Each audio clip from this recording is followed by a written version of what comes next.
And yes, sometimes expansions do have 2 geysers. So we're going to see if that comes into play at all. I got my microphone problems again. Hang on. That's all right. I'll do the introductions. No, So, I'm well, you can do it, but I'm ready now.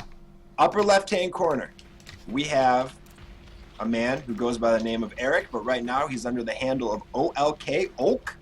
He is our orange Zerg player, and that's him. Let's do this.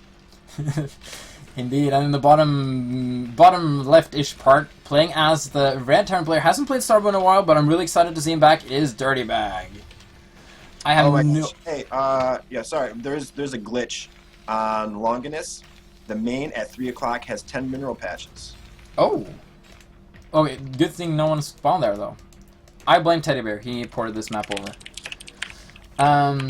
Yeah, the thing is, I have no idea why the microphone levels just keep resetting. It's actually like a setting way in, like, it's way deep in the settings, so I have no idea how that just happens. That's all right. So Buckfast messaged me and he told me about that, and I told him just to keep remaking until you don't spawn there. Yeah. Oh, okay. Okay. Yeah, I guess that's one way to fix it. Or just kind of play on... I don't know. I guess it's Kalevi's call. He's the admin now, and he's actually present. So Olk is actually going for 12 hatch, which is quite normal versus Terran. He's going to go for a 12 pool as well, it seems, while Dirtybag is just putting down his barracks kind of wherever he feels to. I feel like it's just kind of a random place, but he's a good player. Oh, the first blood! Oh, that pick off. Boom, boom, boom. First blood. Oh, yeah. So, for Dirtybag, it seems like he does this in every single matchup. He just throws his barracks down there, and I think his reasoning behind it is that, yeah, maybe if the Zerg goes 6 pool or something, it might be sort of difficult, but at the same time, I think you'd rather have your racks closer to your SCVs at a 6 pool rather than really far away, because it just makes it easier to defend. Yeah. Now this is a really weird map when it comes to main natural, I feel, because you have it quite wide between your main and your natural, but it's really narrow between your natural and your out. Like compared to other maps, it's usually really choky between your main and nat, and then quite wide out on the nat. But I think the nat has been widened a little bit.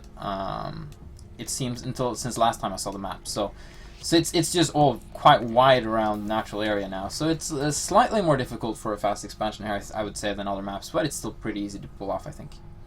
Yeah, this is pretty standard coming out of our players here so far. Our Zerg player does have the gas going already, and I think we're going to see a fast layer here. I have had the pleasure of playing with this gentleman a couple of times, and his muta control is pretty good. So I wouldn't doubt if we saw a muta opening out of him, but we also have to consider maybe he would go for possibly lurkers, but I think lurkers are a little less viable on 2 hatches.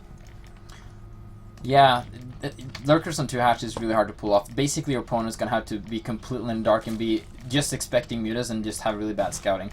If he knows what's happening and he throws on that bunker and that missile turret, it's maybe like even 2 bunkers, it's just really hard to do anything about it. Oh my god, take a look at this SCV here. It's got 5 health. Oh, poor little guy. He got killed. What? SCV? No, I'm just kidding. the thing is, the Terran player is going to probably want to keep that alive as long as he can. He might have wanted to run it around, maybe to the opposite side of the map, and then use it for some scouting later on.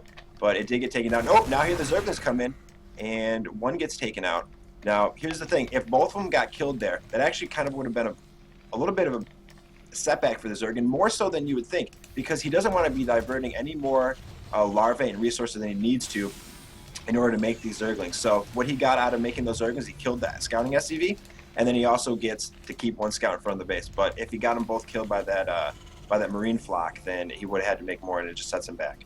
I'm just gonna do a huge shout out right now. There's a guy, a sub, that means he subscribed to our channel in the chat, named Odor Preventer. Not only did he sub, but he also donated $30 straight to this tournament. So shout outs to you, sir. You just bumped up the prize pool. So that was really awesome. Another little shout out at the beginning of this game is we do have a new ladder system on the works. It's in the late alpha stages. We're just fixing some bugs, but you can go and check it out. It's at eros.starbowmod.com. And it's an online system, the one we would have, or it would be online, but it's a website-based system. We would have like a client system. So this is slightly different, but it's much easier to set up, much easier to use. Like I said, there's still some bugs that we need to squash, but it's getting in shape. So please try and start laddering Starbow again. More and more people are discovering this, and we have more and more players laddering these days. All right, scan does go down on the Zerg base. It shows the Spire. Spire is also complete. Very big thing to note. Mutalisks are on the way, and Dirtybag knows this. And he doesn't have a single missile turret at his natural. And the natural base, with that high ground position, is going to be very easy to harass. And the minerals are also placed in such a way that putting down some good missile turrets is actually quite difficult at this location.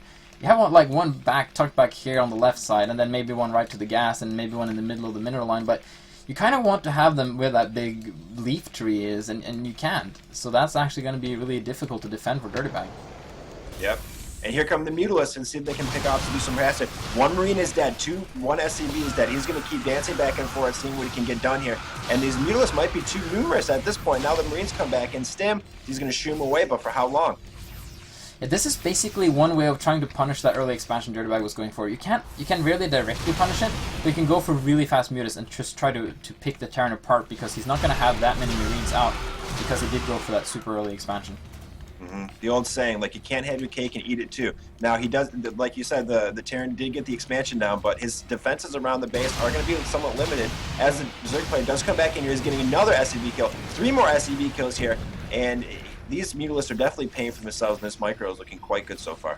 And Ulk is actually taking the double gas expansion. He wants that gas. He knows his Zerg, and he can go for a quick hive off of this. So if he can keep the Mutalisk harassment going on and force Dirtybag to stay in his space, he can get himself in a really good position.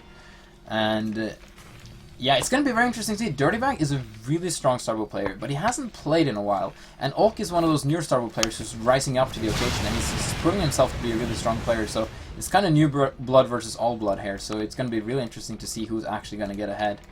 Yeah, now you'll see what Dirtybag is doing. He's actually moving out. He has solidified a few turrets in his mineral line.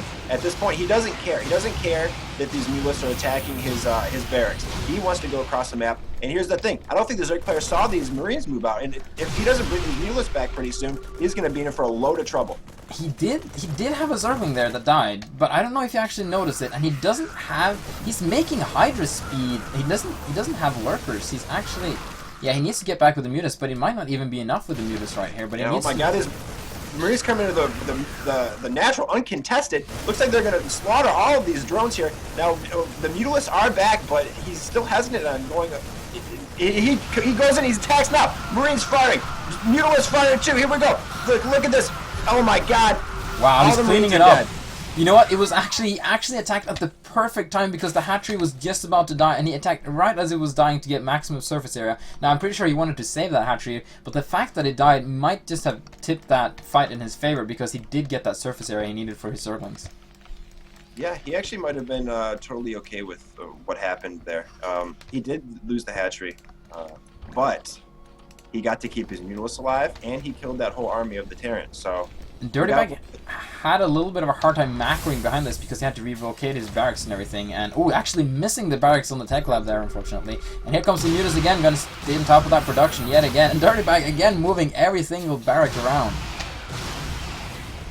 Yeah, and this is an uncomfortable position now for the Terran player. He probably didn't get as much done with that initial force as he had wanted to, and especially since he didn't get any Mutalisk kills with that initial engagement too. It's really proving to kind of set him back here. Now we do have the starport going down. He's going to want to eventually get some science busters out, but it's still fairly long way away. Yeah, and here we go. A lot of Zerglings, and actually Hydralisks surprisingly going to attack the front here, and this is something we don't usually see, and he should have pulled some workers to repair there, but the bunkers go down and the Hydras move back. He did get Hydra speed before Lurker Den, which is just puzzles me greatly, because versus Marines and Medics, as you can see right now, Hydralisks are not very good.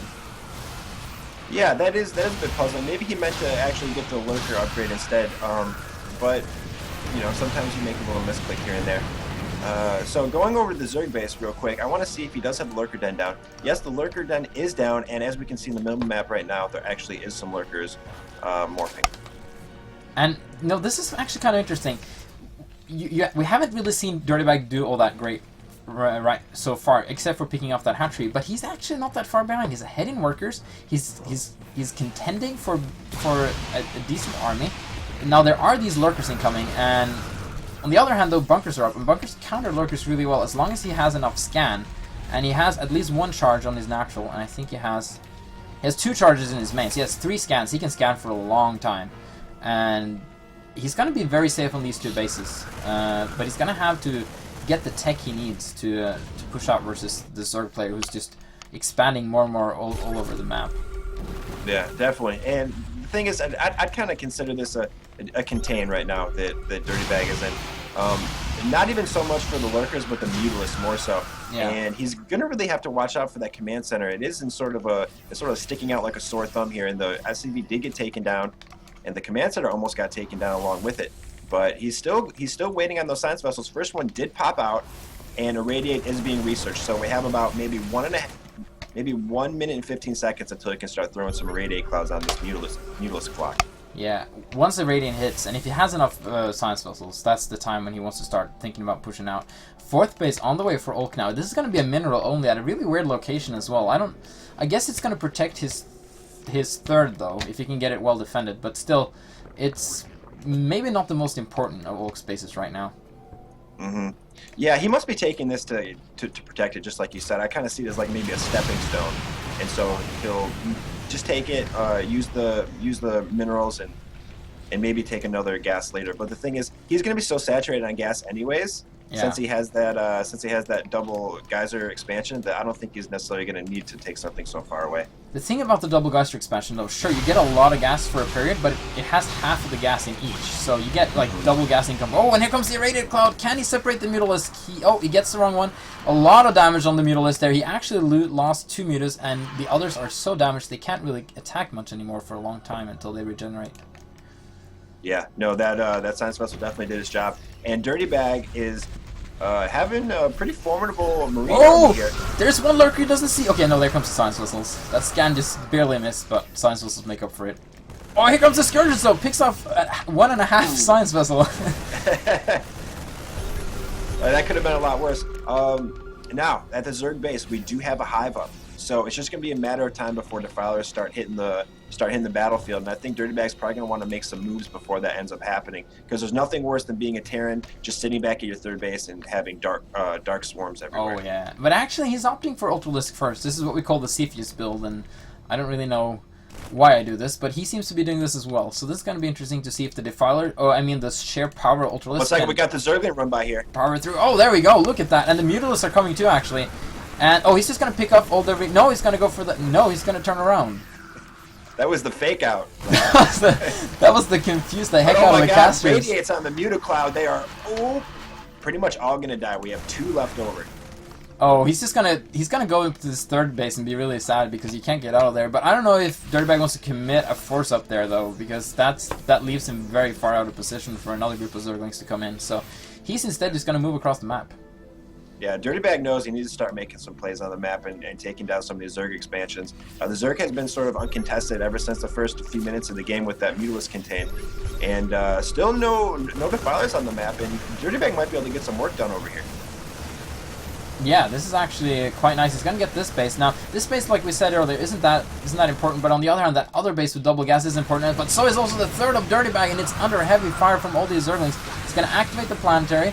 I don't know, he should have started repairing. He doesn't have any SCVs repairing, so wow, the planetary is just going to be fine. Look at that. That thing's a beast. Yeah, planetary finished just in time. Now Dirtybag is going to the third of the Zerg, but that's all right though, because the Zerg is going to the third of Dirtybag, and we're going to have a little base race situation here. Yeah, a little bit of a trade-off here. There's a lot of Ultralisk coming in. Hydralisk again. I kind of like the addition of Hydralisk at this stage of the game because you want to pick off those science vessels, and hitting with Scourge from now is very unreliable because of the big army that Terran usually has. And this is a pretty tense situation here. The Terran player does have like 8-9 barracks worth of Marines, but they're all just being rallied into their death. Yeah, this is actually... They're both at each other's throat now, but the thing is that the main base of Dirtybag that's being contested, while it's only the third base of Ulk that was killed, so he's actually going after the SCVs, and he's not staying that much on the production, so he's gonna get a group of Marines up that can start the fight versus this. He's gonna get one Ultralisk, maybe he'll get the... Yeah, he's gonna get a second one. And I think he's starting to get enough Marines now. I got lurkers in the middle line. Oh, this is so bad. Oh, I love watching this though. Just as a Zerg player, I'm sorry, I've got to be a little bit biased here, but this is just a beauty. All the SCVs at the natural are now dead. Oh, look at that. If it wasn't for those 3 lurkers, I actually think this trade would have been completely fine for Dirtybag. But with those lurkers killing all the SCVs, definitely coming out in the favor of our Zerg player. Yeah, he's gonna have to. He's moving all the dudes, the Marines back, pulling the bows back. But I think it's too late. Like, Sure, he can stay in this game longer. He can kill off these units, but I don't know if he can actually make a comeback off this. He has 3 SCVs. You know what? He cannot make a comeback off this. Yeah, it'll definitely be difficult, but there's one thing I've learned in all my years playing StarCraft, whether it be Brood War, StarCraft 2, or Starbow, is that you cannot underestimate Marines. That's a good Because point. those sons of guns, when they're coupled with the medics and the science vessels, they can be darn near invincible sometimes. Indeed, indeed. Yeah, Marines are insane in all of these games. We now have Defilers though, so this is going to be really hard, but if we look at the sheer army count, Dirtybag is ahead, but he has to make something happen now, because when it comes to economy, it's very sad. But he's actually up to 10 harvesters now. He went from 3 to 10, so he had a little bit of a bank to start kicking off that production. He has the energy to call down SCVs. Whenever he has an extra 50 minerals, so that can ramp up his production a little bit. He's got to be careful. He doesn't want to lose any Marines right now. Ooh, lost a couple to that lurker. That was unnecessary, I feel. One thing that might end up coming back and hurting our Zerg player right now is that he has absolutely no Scourges on the field. And so if Dirtybag were to move these Science Vessels up, he could easily pick off all of these Defilers right here. Oh, that's a good point. There are some Hydras though, but it's not going to be enough to DPS down the Science Vessels too fast. And meanwhile, we have some Zerglings running by, but they're not going to do that much anymore because there are really no workers to kill. And he actually chooses to pick off the Ultralisks, which I really disagree with at this time. And Yeah, he lost the Science Vessel as well.